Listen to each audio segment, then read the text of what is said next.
ಉದ್ಘಾಟನೆಗೆ ಸರ್ಕಾರ ಬಾನು ಮುಷ್ತಾಕ್ ಅವರನ್ನ ಕರೆದು ಬುಕರ್ ಅವಾರ್ಡ್ ಬಂದಿದೆ ಅವರಿಗೆ. ಟ್ರಾನ್ಸ್ಲೇಷನ್ಗೋಸ್ಕರವಾಗಿ ಬುಕರ್ ಅವಾರ್ಡ್ ಬಂದಿದೆ. ಅದ್ರ ಬಗ್ಗೆ ನಮಗೂ ಗೌರವ ಇದೆ.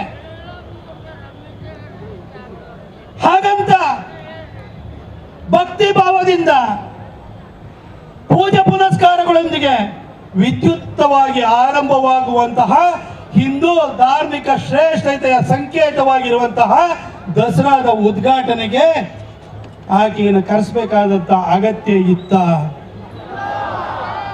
ಬಂಧುಗಳೇ, 2000 ನಾನು ನಮ್ಮ ಮಾಧ್ಯಮ ಮಿತ್ರರಿದ್ದಾರೆ, ನಿಮಗೆ ಒಂದೆರಡು ಪ್ರಶ್ನೆಗಳನ್ನು ನಿಮ್ಮ ಮುಖಾಂತರವಾಗಿ ಬಾನು ಮುಷ್ತಾಕ್ ಅವರಿಗೆ ಬಹಳಷ್ಟು ಕೇಳಿದ್ದೀನಿ. ಇನ್ನೊಂದು 2 ವಿಚಾರಗಳನ್ನ ನಾನು ಕೇಳಲಿಕ್ಕೆ ಬಯಸ್ತೀನಿ. ಬಂಧುಗಳೇ,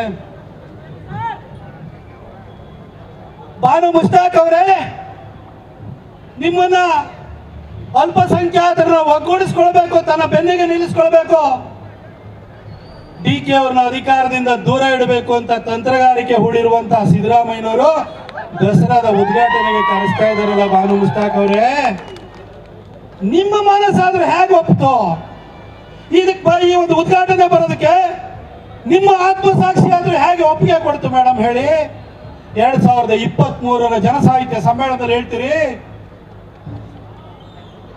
ಕನ್ನಡವನ್ನ ಭುವನೇಶ್ವರಿ ತಾಯಿಯಾಗಿ ಮಾಡಿ ಅವಳಿಗೆ ಅರಿಶಿನ ಕುಂಕುಮದ ಲೇಪನವನ್ನು ಹಚ್ಚಿ ಅವಳನ್ನು ಮಂದಹಾಸನದ ಮೇಲೆ ಕೂರಿಸಿ ಈ ಅರಿಶಿನ ಕುಂಕುಮದ ಪ್ರತಿರೂಪವಾಗಿರುವಂತಹ ಬಾವುಟವನ್ನು ಮಾಡಿ ಮುಸಲ್ಮಾನರನ್ನ ಹೊರಗಿಟ್ರಿ ಅಂತ ಹೇಳ್ತಿದ್ರಲ್ಲ ಮೇಡಮ್.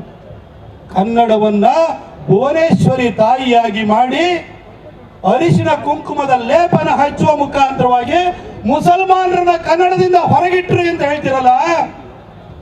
ಕೊಡಗಿನ ಬ್ರಹ್ಮಗಿರಿನಲ್ಲಿ ಹುಟ್ಟುವಂತಹ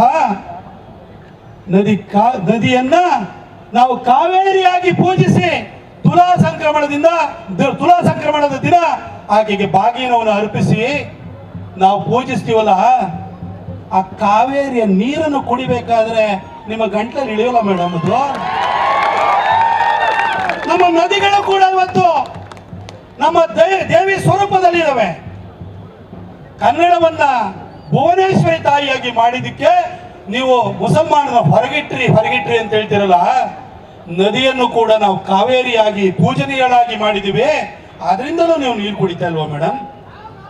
ಕಾವೇರಿ ಬಿಡಿ, ಕಾವೇರಿ ಜೊತೆಗೆ ನೇತ್ರಾವತಿನೂ ಇದೆ, ಅರ್ಕಾವತಿನೂ ಇದೆ, ಶರಾವತಿನೂ ಇದೆ, ಕಾಳಿನೂ ಇದ್ದಾಳೆ, ತುಂಗೆನೂ ಇದ್ದಾಳೆ, ಭದ್ರನೂ ಇದ್ದಾಳೆ. ನೀವು ನೀರು ಕುಡಿತಲ್ವ ನೀನು ಮುಸಲ್ಮಾನರು? ಇದಕ್ಕೆ ಅಡ್ಡಿ ಆಗಲ್ವಾ? ಈ ಭೂಮಿಯ ನೆಲದ ಸಂಸ್ಕೃತಿಯ ಪ್ರತೀಕಗಳಾಗಿ ನಾವು ದೈವಿ ಸ್ವರೂಪವಾಗಿ ದೇವಿಯ ರೂಪದಲ್ಲಿ ನಾವು ನದಿಗಳನ್ನ ಕಾಣ್ತೀವಿ. ನಮ್ಮ ಮನೆಯಲ್ಲಿ ಒಂದು ಪೂಜೆ ಆಗ್ಬೇಕು ಅಂತಂದ್ರೂ ಕೂಡ ಒಂದು ಜಲಮಂತ್ರವನ್ನ, ಯಾವುದೇ ದೇವಸ್ಥಾನಕ್ಕೆ ಹೋಗಿ ಜಲಮಂತ್ರವನ್ನ ಹೇಳ್ತಾರೆ ಗೊತ್ತಾ ನಿಮಗೆ? ಗಂಗೆ ಚ ಯಮುನೆ ಚೈವ ಗೋದಾವರಿ ಸರಸ್ವತಿ ನರ್ಮದೇ ಸಿಂಧು ಕಾವೇರಿ ಜಲಸ್ಮಿನ್ ಸನ್ನಿಧಿಂ ಕುರು ಅಂತ ಹೇಳ್ತಾರೆ. ಸಪ್ತ ಋಷಿಗಳು ಹೇಗೋ ಸಪ್ತ ನದಿಗಳನ್ನು ಕೂಡ ನಾವು ಅವನ್ನ ಜೀವ ನದಿ ಅಂತ ಹೇಳ್ತೀವಿ.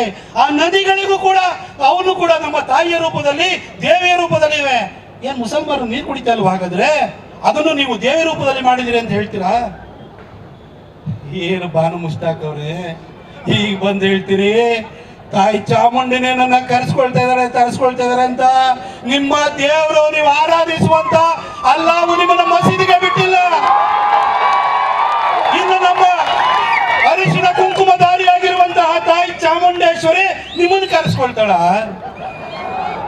ಏನ್ ಮೇಡಮ್, ಹೇಳೋದಕ್ಕೊಂದು ಅರ್ಥ ಬೇಕು. ನೀವೇನ್ ಸಾಹಿತ್ಯಕಾರರು ನಾಟಕಕಾರರು ಎಂದು ಗೊತ್ತಾಗ್ತಿಲ್ಲ. ನಾನು ಇನ್ನೊಂದು ಮಾತು ನಮ್ಮ ಹಿಂದೂಗಳು ಇದ್ರೆ ನಿಮಗೂ ಕೇಳಿಗೆ ಬಯಸ್ತೀನಿ ಮೇಡಮ್. ಬಾನು ಮೇಡಮ್, ನೀವು ದಸರಾ ಉದ್ಘಾಟನೆಗೆ ತಾಯಿ ಚಾಮುಂಡಿಯ ಮೇಲೆ ಭಕ್ತಿ ಇಟ್ಕೊಂಡು, ಶ್ರದ್ಧೆ ಇಟ್ಕೊಂಡು, ನಂಬಿಕೆ ಇಟ್ಕೊಂಡು ಬರೋ ಮೊದಲು ನಮ್ದು ಒಂದು ಪ್ರಶ್ನೆ ಇದೆ ಮೇಡಮ್. ಇಫ್ತಾರ್ ಕೂಟಕ್ಕೆ ಹೋಗುವ ಹಿಂದೂಗಳಿಗೆ ಜಗದಕ್ಕೆ ಮೂಳ ಕೊಡೋ ಮೊದಲು ತಲೆ ಮೇಲೆ ಟೋಪಿ ಹಾಕುವ, ಬೊಗಸೆ ಕೈ ಇಟ್ಟು ಮಂಡಿಯೂರಿಸುವಂತಹ ಮುಸಲ್ಮಾನರು ನೀವು ಸೀರೆ ಇಟ್ಟು ಕುಂಕುಮ ಧರಿಸಿ ಕುಂಕುಮ ಹಾಕಿ ಮುಡಿಗೆ ಮಲ್ಲಿಗೆ ಹೂವನ್ನು ಹಾಕಿ ನೀವು ಬನ್ನಿ ಮೇಡಮ್, ನಾವು ಬೇಡ ಅಂತ ಹೇಳಲ್ಲ.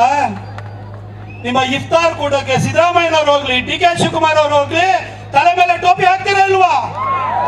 ಮೂಳೆ ಕೊಡೋ ಮೊದಲು ತಲೆ ಟೋಪಿ ಹಾಕ್ತೀರಿ, ಬಡಿಸೋ ಮೊದಲು ಬಗ್ಗಿಸಿ ಕೂರಿಸಿ ಬೊಗಸೆ ಕೈಯನ್ನಿಟ್ಟು ಮಂಡಿ ಉರಿಸ್ತೀರಿ ನೀವು. ಹಾಗಾದ್ರೆ ನಮ್ಮ ದಸರಾದ ಉದ್ಘಾಟನೆಗೆ ಬರೋ ಮೊದಲು ನೀವು ಕೂಡ ಸೀರೆ ಇಟ್ಟು, ಮಡಿ ಇಟ್ಟು, ಮಲ್ಲಿಗೆ